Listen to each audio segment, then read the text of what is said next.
Teman-teman, kita akan membuat membuat tikar dari barang bekas, yaitu dari bekas bungkus kopi kapal api.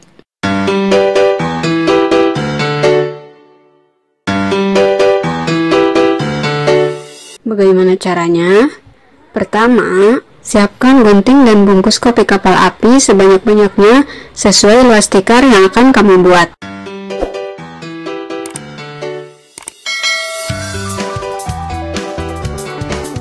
Kedua, potonglah bagian ujung atas dan bawah bungkus kopi sesuai keinginanmu. Asal jangan terlalu atas atau terlalu bawah karena akan menyulitkan saat proses pelipatan.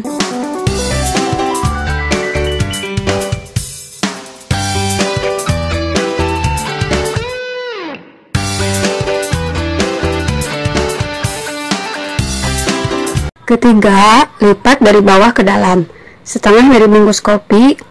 Lalu lipat bagian atas ke bawah sampai terbentuk persegi panjang sekitar 1-2 cm. Lihat semua bungkus kopi yang akan dipakai.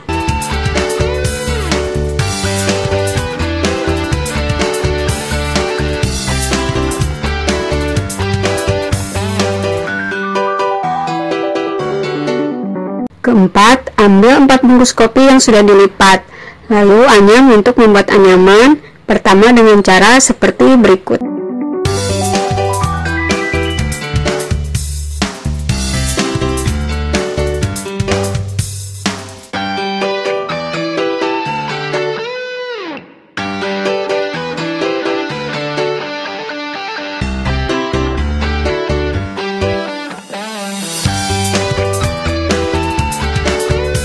Kelima, mulailah menganyam dengan menyambungkan bungkus kopi. Ada 2 jenis anyaman bungkus kopi. Yang ke-1, anyaman ini akan menghasilkan tikar yang rapat tanpa ada bolong-bolong.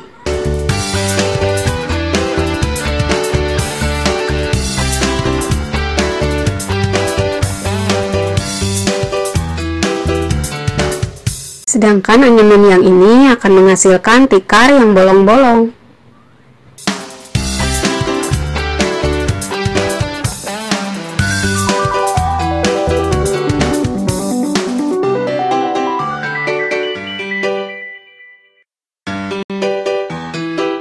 Tips dari saya, buatlah tikar dengan pola anyaman yang pertama, karena anyaman yang rapat lebih nyaman dipakai, sedangkan anyaman yang bolong-bolong biasanya dipakai buat tas, dompet, dan lain-lain. Untuk merapihkan semua ujung tikar, bisa dengan cara dilipat seperti berikut.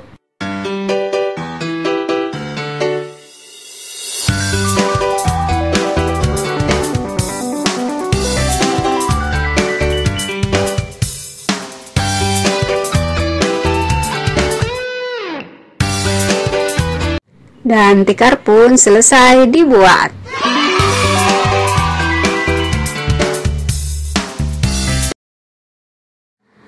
Halo semua, Assalamualaikum warahmatullahi wabarakatuh. Apa kabar semua? Semoga tetap sehat, tetap semangat, dan selalu ada dalam lindungan Allah Subhanahu wa Ta'ala. Amin. Jangan lupa selalu gunakan protokol kesehatan. Pakai masker, cuci tangan dengan sabun, dan jaga jarak ketika keluar rumah. Bagaimana? Sudah siap belajar? Pada pertemuan kali ini kita akan membahas materi mengenai bab 2, ketergantungan antar ruang dan pengaruhnya terhadap kesejahteraan masyarakat. Subbab bagian kedua tentang mengembangkan ekonomi kreatif berdasarkan potensi wilayah untuk meningkatkan kesejahteraan. Setelah mempelajari materi ini, kalian diharapkan mampu 1. Menjelaskan pengertian ekonomi kreatif, 2. Menjelaskan subsektor ekonomi kreatif, 3. Menganalisis hubungan antara ekonomi kreatif dan industri kreatif.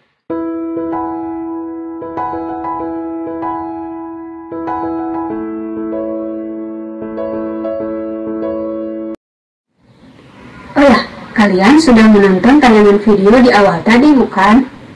Video tentang apakah itu? Iya, betul. Video tayangan di awal tadi menggambarkan tentang kreativitas seseorang.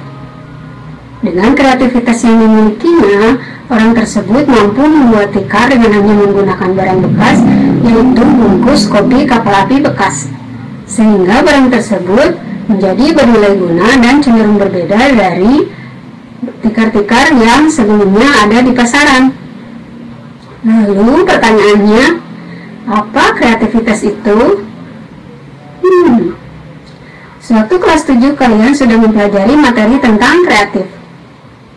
Baiklah, untuk lebih memperjelas materi ini, kita simak penjelasan berikut ini. Menurut Supardi dalam bukunya, kreativitas adalah kemampuan seseorang untuk melahirkan sesuatu yang baru, baik berupa gagasan atau karya nyata yang relatif berbeda dengan yang sudah ada sebelumnya. Dalam kegiatan ekonomi, sikap kreatif sangat diperlukan untuk mencari alternatif tindakan. Sikap ini dibuktikan dengan kemampuan melihat dan menangkap peluang bisnis, mengumpulkan sumber daya yang dibutuhkan guna mengambil keuntungan dan mengambil tindakan yang tepat, serta memastikan keberhasilan. Kalian tahu kan, Indonesia merupakan negara yang memiliki banyak keragaman. Ini dapat dijadikan modal untuk mengembangkan industri kreatif dengan konsep ekonomi kreatif. Bagaimana konsep ekonomi kreatif itu ya?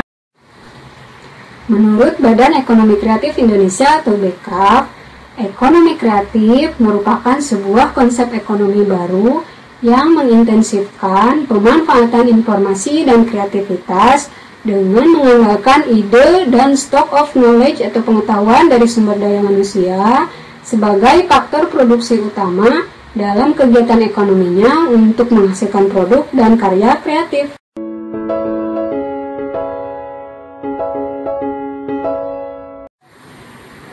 Saat ini, industri kreatif di Indonesia tengah menjadi sorotan karena menyumbang cukup signifikan bagi perekonomian Indonesia.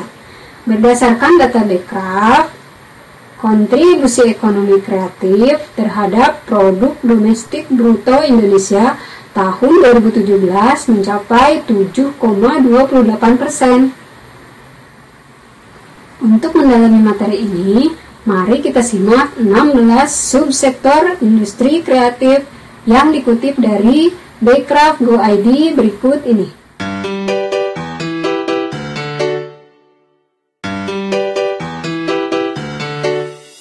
1.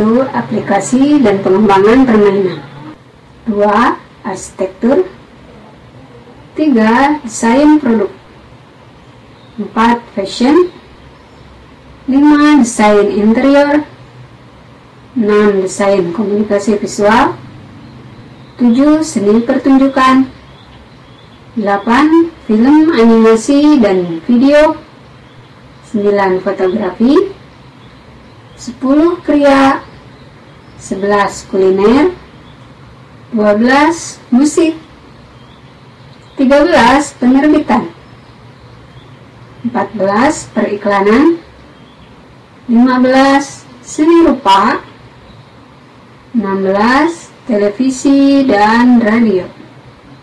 Kalian bisa baca deskripsi dari masing-masing poin-poin 16 subsektor yang tadi di buku materi pelajaran atau searching di internet.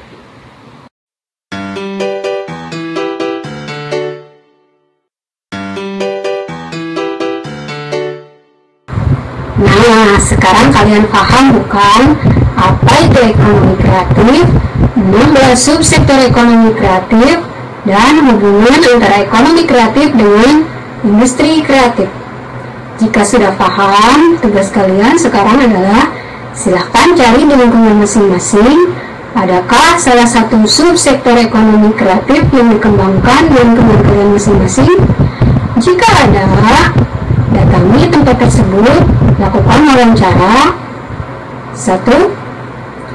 Jenis usaha apa yang mereka kembangkan dan termasuk ke dalam salah satu subsektor yang mana dari 16 subsektor ekonomi kreatif yang disebutkan tadi.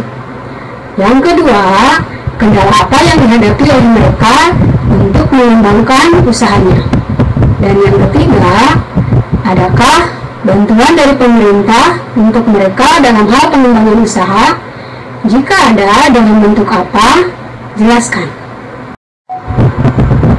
Allah telah menciptakan manusia dengan segala kreativitasnya. Tinggal kita mau kembali, mengasah, mengembangkannya dalam kehidupan kita sehari-hari. Jangan putus asa, tetap semangat, jaga kesehatan, dan atuhi protokol kesehatan.